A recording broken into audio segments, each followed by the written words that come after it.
8 engineers stood around a prototype worth $290,000, none of them able to make it run. A specialist had flown in from Stuttgart. The launch was 11 hours away. A man in a blue maintenance uniform walked in from the side corridor, stopped beside the car, and listened. After a moment, he put his hand on the hood. Renata Voss came down from the mezzanine. "Take your hand off my car. Get security." He pulled his hand back. "There's something wrong with your engine," he said. "I think I know what it is." Then he turned and walked out. The room watched him go. What none of them knew, not Renata, not the 8 engineers, not the specialist from Stuttgart, was that the man who had just left had designed that engine, every part of it, including the one that was broken. The morning had started the way most of Caden's mornings started: early, quiet, without ceremony. He had signed in at the Kittredge security desk at 6:50 and walked to the mechanical room on the east side of the building, where the facility's industrial air compression system had been waiting on its monthly service. The contract covered 3 hours. He usually finished in 2.5. The Kittredge Technical Center sat on the western edge of Henrico County, a long, low building set back from the road behind a gatehouse and a lot full of vehicles in various states of evaluation. Inside, the main floor smelled like rubber compound and recycled air. The lighting was white, and even, and unsparing. 4 vehicles sat along the far wall. In the center of the floor, under its own dedicated overhead lights, sat the Kittredge Meridian prototype. Caden had walked past it on his way to the mechanical room. He had registered it the way he registered most things: quietly, completely, without appearing to. He worked without music. He had found, in the 4 years since leaving Varick's powertrain systems, that he preferred the sound of whatever he was doing. Compressors and valves told you things if you paid attention. Most people had stopped paying attention. Caden never had. From 2017 to 2020, he had been the lead powertrain engineer at Varick's, a mid-sized firm outside Richmond that built engine platforms for commercial and motorsport applications. He had led the development team for the VX9, a compact, high-output engine block that Varick's had spent 3 years refining before licensing it to a Stuttgart-based manufacturer in late 2020. That Stuttgart firm had used the VX9 as the foundation for their flagship automotive line. The flagship was currently sitting in the center of the Kittredge floor, failing to start. Caden had not known this when he arrived. He had known it by 7 minutes after 7, when the sound of the Meridian's engine had carried through the wall of the mechanical room during a pressure gauge swap. He had kept working. He had finished the job, written the service report, and started toward the exit. He stopped at the doorway to the main bay because the engine turned over for the 9th time, and the shudder in it was unmistakable. And there are things a person cannot unknow about their own work, no matter how long they have spent trying to leave it behind. He thought about Jules, brown hair, 9 years old, currently at school in Ashford, where her grandmother lived in the house they had moved into after Dana died. He picked Jules up at 3 o'clock every day, without exception. That was the one fixed point in a schedule he kept deliberately loose. No overtime, no evening calls, nothing that asked more of him than it gave back. Dana had tried to teach him that balance before she died. He had learned it from her absence instead. He looked at the clipboard. He looked at the door. He thought about walking past it. He had walked past things before: a conversation at Varick's he should have pushed harder, a meeting he should have attended, a phone call from Dana on a Thursday afternoon in March that he had sent to voicemail because he was in the middle of a pressure tolerance test. He had walked past all of those and would spend the rest of his life knowing it. He stepped through the door. From the mezzanine, Renata Voss watched a man in a maintenance uniform cross her floor without hesitation, and something in the way he moved, the absence of apology, the absence of self-consciousness, made her wait before calling security. Marcus Webb had been awake since 4:30 in the morning. He was a methodical engineer, thorough, documentation-minded, the kind of man who trusted process and verified everything before signing off. He had run the Meridian through 12 diagnostic cycles since 6 o'clock. The OBD system kept flagging the fuel injection rails. He had checked the rails twice. He had checked the fuel delivery system and the injector seating and the pressure regulators. He had called Dr. Alan Prentice at the hotel at 7:15 because Prentice was Stuttgart's technical representative, and if anyone in the building should be able to locate a fault in a Stuttgart-sourced engine, It was the man who had personally signed off on its design. Prentice had been on the floor for 90 minutes and had not found it either. The Meridian launch was at the Richmond Convention Center. Doors opened at 7 that evening. Delivery was required by 4. 8 hours had sounded like sufficient margin when the morning started. Garrett Cole stood near the far wall with his phone in his hand and said nothing about the maintenance deferral he had signed 3 weeks ago. The Meridian had fewer than 400 miles on it at the time. The scheduled review had been listed as precautionary. He had decided the math worked.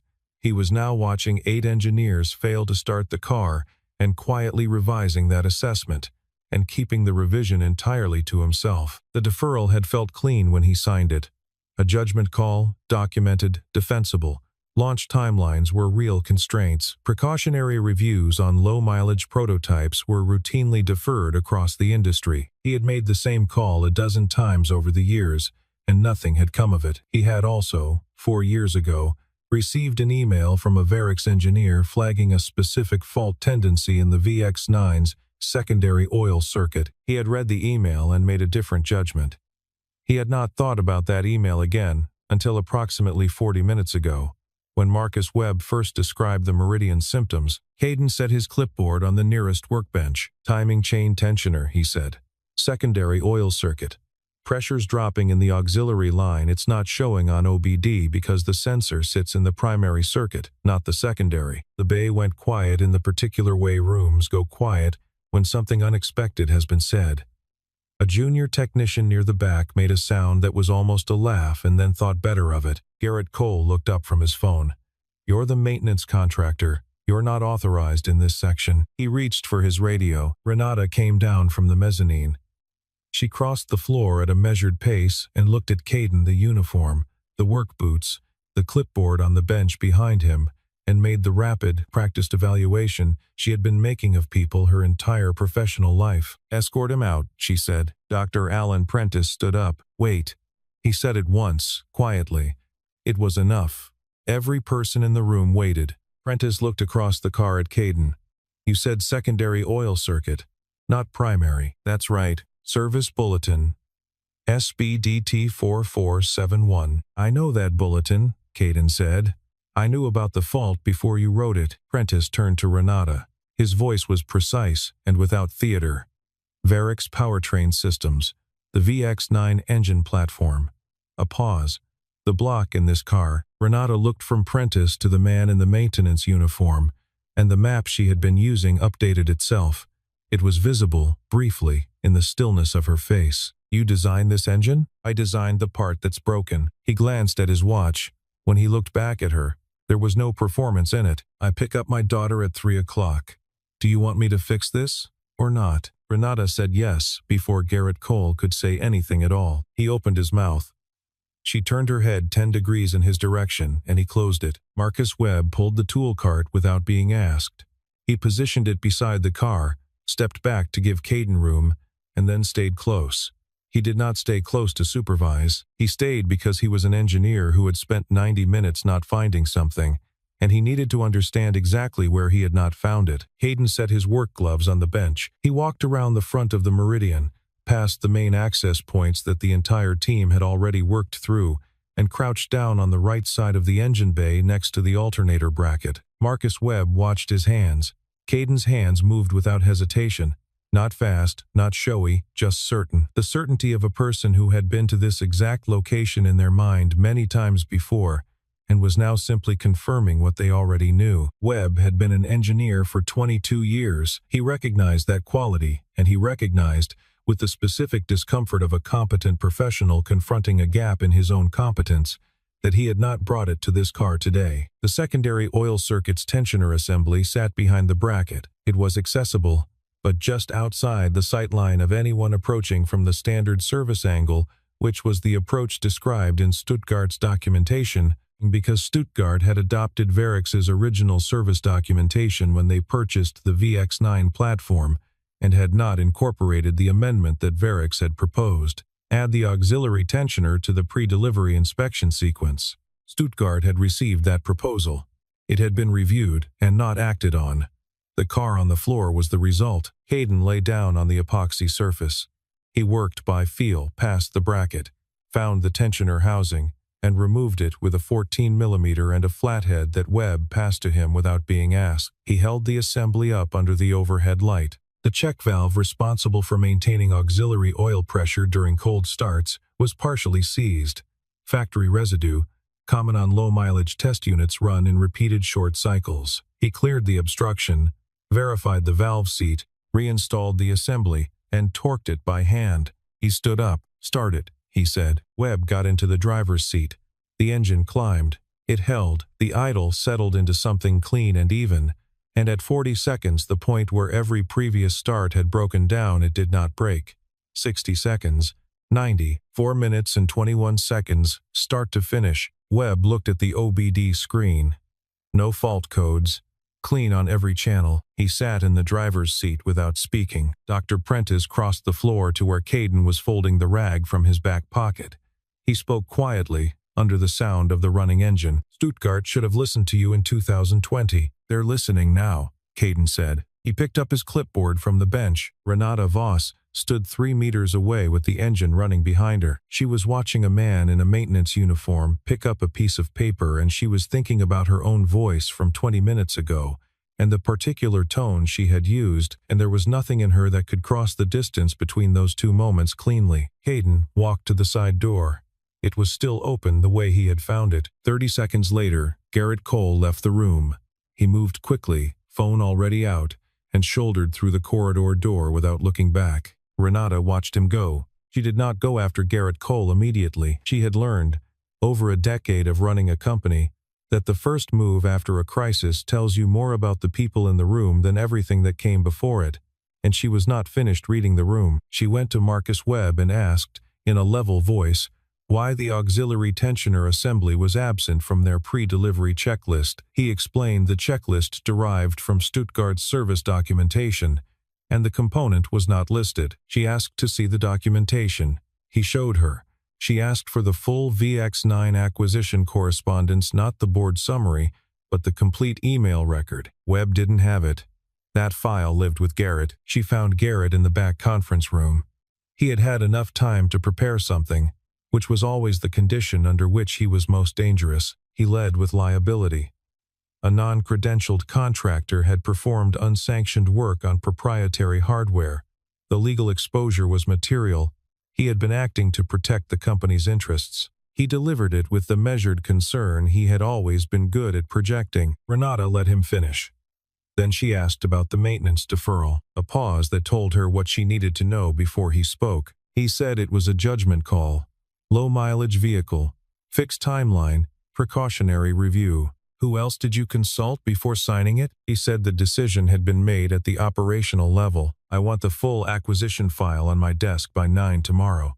Every email, including the Varix correspondence.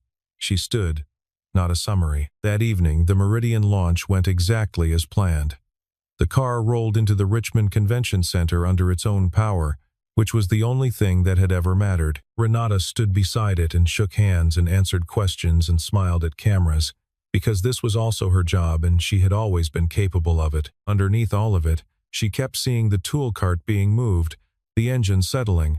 4 minutes and 21 seconds. She had met a lot of engineers over the course of her career. Some of them were technically brilliant and knew it, and used that knowledge the way people use assets, carefully, strategically, with attention to what it earned them. Some of them were technically brilliant and did not particularly care whether anyone else knew, which was rarer and more useful. She had never met one who had been technically brilliant, had been correct at a moment when being correct would have prevented a problem, had been ignored, and had then walked away not to another company, not to a competitor, but to monthly maintenance contracts in Henrico County. She had been thinking about that all evening, underneath everything else. She asked her assistant quietly, at the end of the night, whether anyone had recorded the maintenance contractor's contact details. No one had. She found Ray Okafor's number herself, through the facility's contract file, and called it from the parking garage at 10:45. She sat in the car after she dialed,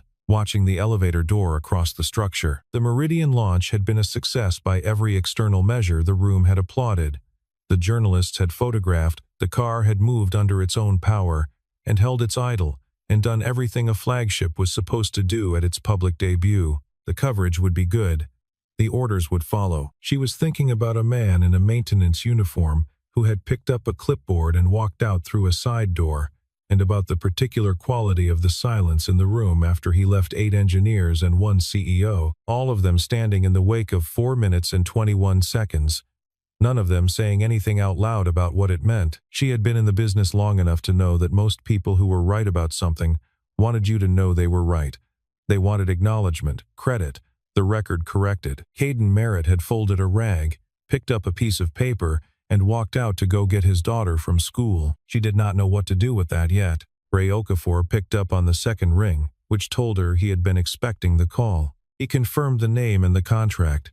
Monthly service, air compression system, 14 months running, always finished early, never a complaint. Then, before she could ask anything else, he said, "He doesn't talk about the engineering, Varix, the VX9, none of it. I want you to know that going in, I'm not asking you to tell me what he'd want kept private. That's a harder position to hold than it sounds," Ray said. "People think they're asking about background. They're usually asking about a person." She was quiet for a moment. "Why did he leave Varix?" Ray took his time. "That's his to say." A pause. "What I'll tell you is that he's not hiding from anything. He looked at his life and decided what mattered, and then he built his days around that. The drive to Ashford. 3 o'clock. The girl." He paused again. He didn't stumble into a smaller life. He chose it. She thanked him and sat in the car after hanging up, engine off, the parking structure quiet around her. The acquisition file arrived at 8:47 the next morning. She read it before her coffee cooled. The Varix thread was near the bottom 6 emails, the first from a sender whose signature read C. Merritt, Senior Powertrain Engineer, Varix Systems. The email laid out a specific fault tendency in the VX9's secondary oil circuit. The auxiliary tensioner's check valve seizing under repeated short-cycle cold start conditions. Supporting data was attached. Merritt had proposed a checklist amendment and requested a 60-day delay on the platform transfer to allow for a targeted component update. Stuttgart had acknowledged receipt 3 days later. Their reply thanked Varix for the note and said the matter was under internal review. There was no further Stuttgart reply in the chain. There was, however, a forwarding record. The Merritt email had been forwarded internally to Garrett Cole the day it arrived. Below the system notation was a single line in Garrett's own hand, flagging for ref likely positioning on price. He had read it. He had made a judgment. He had not sent it to Marcus Webb or to anyone on the technical team. Renata closed the laptop. She sat at her desk for a long time, which was not something she usually allowed. Then she drove to Ashford. She drove the 40 minutes without the radio. She had spent her entire career making decisions quickly, because the cost of hesitation was usually higher than the cost of being wrong. You could correct wrong. You could not recover time. She had made a decision in 20 seconds on Tuesday morning, and it had been the wrong one. And the man she had been wrong about had corrected it in 4 minutes and 21 seconds without making her feel it, which was either grace or the indifference of someone who had stopped needing to be acknowledged. She was not sure which one was more unsettling. The Varix correspondence sat on the screen of her laptop in the passenger seat, locked and asleep. She did not need to read it again. She had the sequence memorized already. The email, the data, the 60-day request, the forwarding notation, Garrett's single line of assessment. The gap between what Caden had written and what Garrett had done with it was not ambiguous. It was a clear record of a decision, made by a specific person, with specific consequences, and all 3 of those things were now documented and irrefutable. She found him at a small equipment repair shop on the south end of town. The owner pointed her around the side of the building. Caden was on one knee beside a compressor housing when she came around the corner, working a corroded fitting free with channel lock pliers. He heard her on the gravel and looked up. His expression registered her and waited, the same way it had in the bay. "Ray called," he said. "I thought he might." She stopped a few feet away. I read the acquisition file. The November 2020 thread. He set the pliers down. "Garrett Cole received your email the day you sent it," she said. "He classified it as a negotiating tactic. He didn't pass it to engineering." "I know. You knew it was him?" "I didn't know his name specifically. I knew someone had read it. and decided it wasn't technical. He picked up the pliers. The service bulletin came out 10 months later. That was enough. A truck passed on the road out front. The sound faded, and the lot went quiet again. "I want to bring you in as a technical consultant," Renata said. "A full review of our pre-delivery inspection protocol Meridian line first, then everything else in the facility. 4 to 6 weeks. I'm not asking you to drop your existing clients." Caden turned the fitting another quarter rotation. He didn't answer right away. She waited. "Why me specifically?" "Because you're the only person in that room who looked at the right place." "I looked at the right place because I designed it." He glanced at her.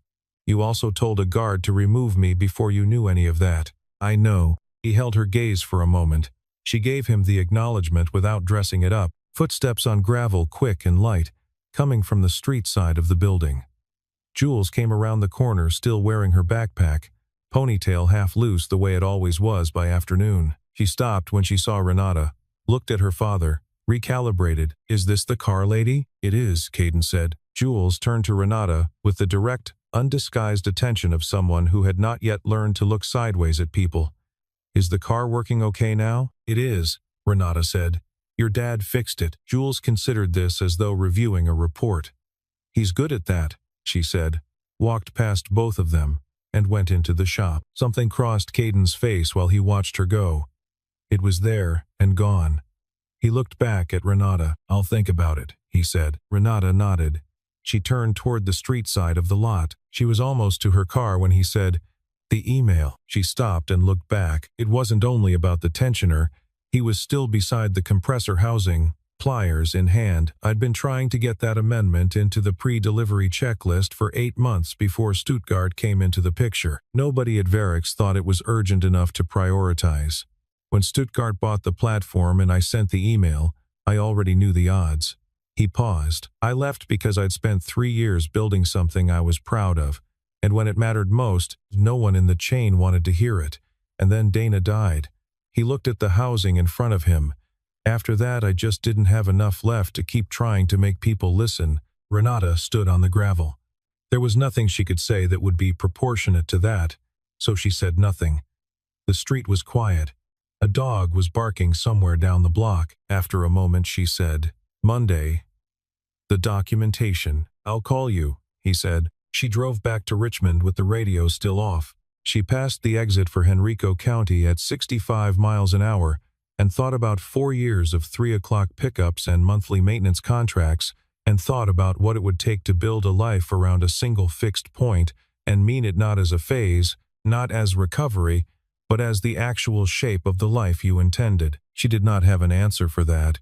She was not sure she was meant to. The article ran the following morning, 3 paragraphs on a Richmond area news site, an anonymous industry source, framed around liability. A non-credentialed contractor had performed unsanctioned technical work on a Kittredge prototype. The piece named Caden Merritt, linked his name to Varix Powertrain, and referenced a 2019 industry profile that someone had surfaced from an engineering trade publication. Ray texted Caden at 6:48. "Heads up." He read the article at the kitchen table. Jules was still asleep. He read it once, set the phone face down, and stood at the counter while the coffee finished. When Jules came downstairs, she said his name was on her tablet. He told her it was from something at work. She asked if he was in trouble. He said no. She looked at him, the measured, specific look of a 9-year-old deciding whether to accept an answer, and then poured her cereal and sat down. He drove her to school and waited until she was through the door before he pulled out of the lot. Renata called at 7:15. Garrett sourced the piece. The metadata on a draft puts it at 11:43 Tuesday night. A pause. "I'm handling it." "You don't need to do that for me." He used the company's name to do it. "That makes it mine." Another pause, different in quality. "How is your daughter?" Caden looked out the kitchen window, at the oak at the edge of the lot, still bare. "She saw it this morning. Asked me if I was in trouble." A silence, not the silence of someone who didn't understand. "What did you tell her?" Renata asked. "That I wasn't." "That stays true," she said. "I'll make sure of it." After she hung up, he sat at the table with the cold coffee. He thought about Jules's face at breakfast, the brief, careful calculation behind her eyes, before she decided to let the answer stand. She was 9 years old, and she was already learning that some things had to be taken on faith. He drank the cold coffee. Then he got up and started the day. He had 2 jobs on the schedule. The first was a routine filter replacement at a printing facility in Mechanicsville, 2 hours. Straightforward. The second was a pressure system calibration at a cold storage warehouse in Short Pump that had been giving irregular readings for a month. He did both in sequence, drove home, and ate lunch at the kitchen table where he had read the article that morning. He thought about the piece, the way it had framed things, the way his name had appeared in it. He understood what Garrett Cole had been trying to accomplish. The logic was not difficult.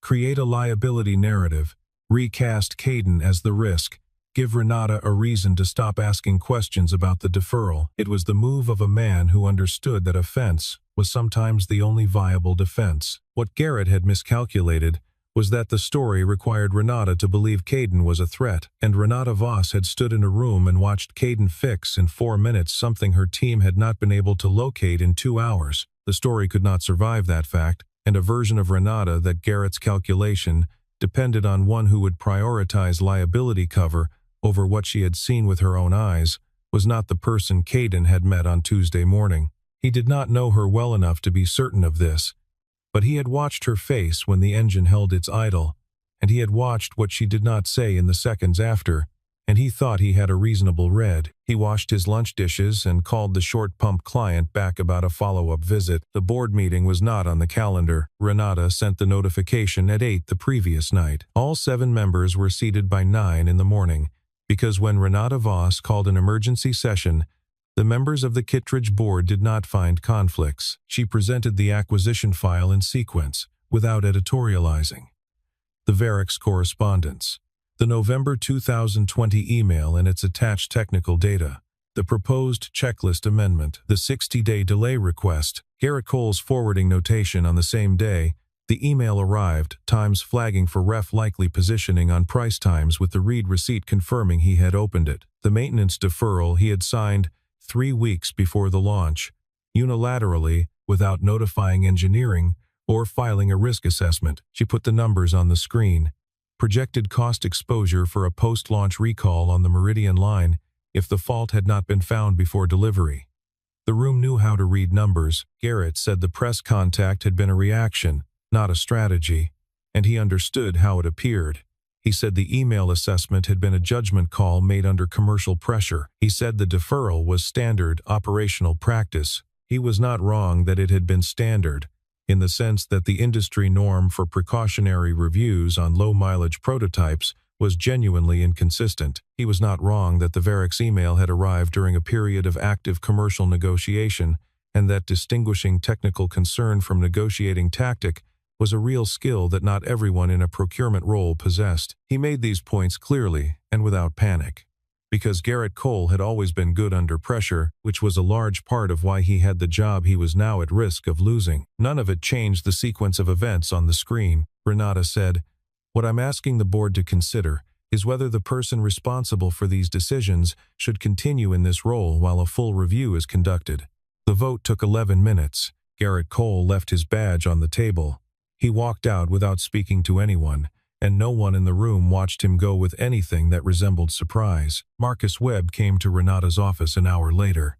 He stood in the doorway and said he was formally requesting an external audit of all inspection documentation in the facility, not just the Meridian line. He said he had missed something that should have been findable, and he intended to understand every other place a similar gap might exist. "I'll arrange it," Renata said. She called the journalist that afternoon and provided the full account who Caden was, why he had been in the building, what had actually generated the liability exposure the article had claimed to be concerned about. She did not request a retraction. She gave the journalist the facts and let her decide. The follow-up piece ran 2 days later. It named Garrett Cole. It was substantially longer than the original. That evening, Renata sat in her car in the parking garage for a while before she drove home. She thought about the vote. She thought about Marcus Webb in her doorway, the way he had stood there and asked for the audit without being prompted, without hedging, without framing it as anything other than what it was. She had been running Kittredge for 4 years, and she had learned in that time that the quality of an organization showed up most clearly in how people behaved immediately after something went wrong. Marcus Webb had behaved well.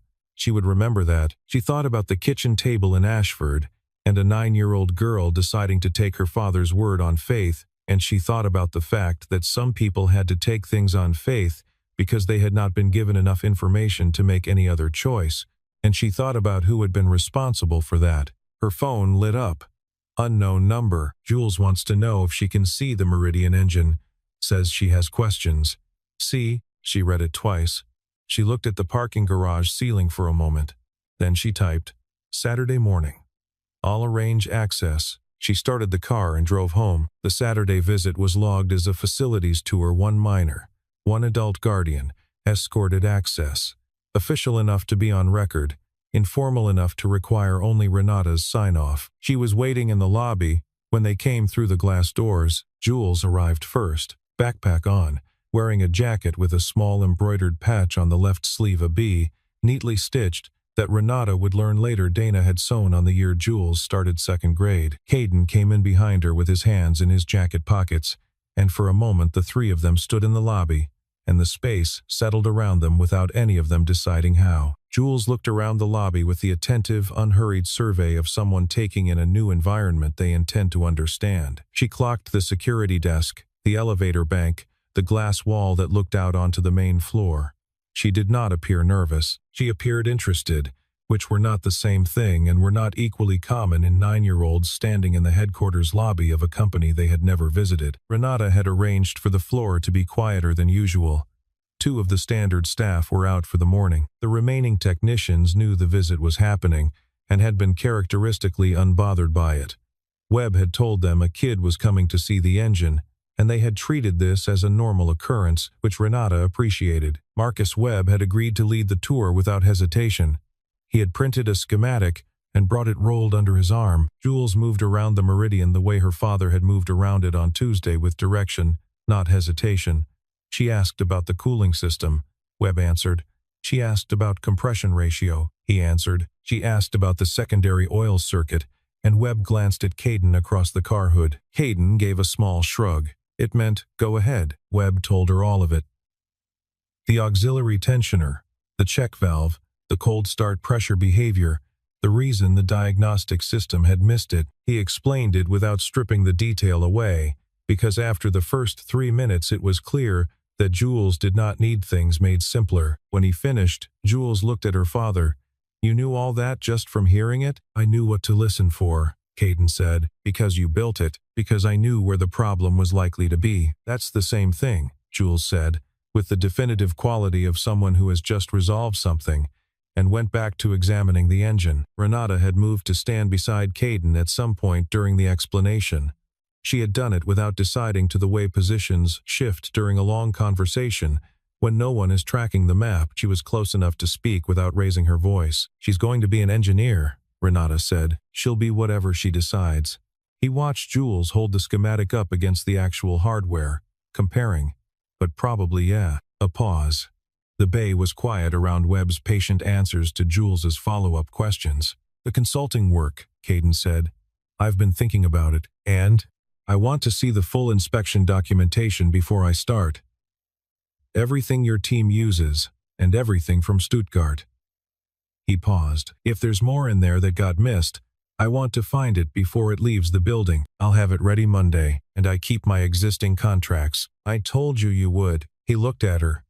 A pause that was not quite a question and not quite a decision, but held something of both, and she let it hold without filling it. Okay, he said. Across the bay, Jules had set the schematic on the workbench and was pointing directly at a component on the engine, asking Marcus Webb something that was going to take him a moment to answer well. Her voice carried in the large, quiet space, clear and specific and entirely at ease, with not knowing yet, which was its own kind of confidence. Caden watched her.